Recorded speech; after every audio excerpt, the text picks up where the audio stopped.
dekat sekolah tu lah kita belajar beradab, daripada tadika, sekolah rendah sampai sekolah menengah. Betul. And afterwards is kita bawa diri kita. Betul.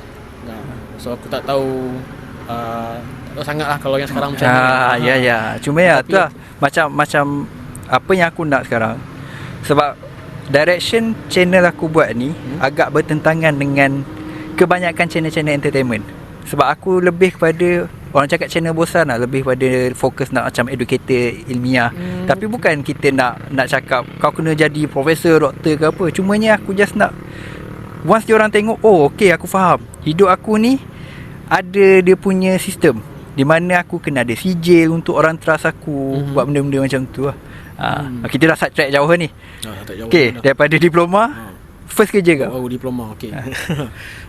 Kerja pertama aku dekat company, satu company ni lah. So background company ni just simple je lah.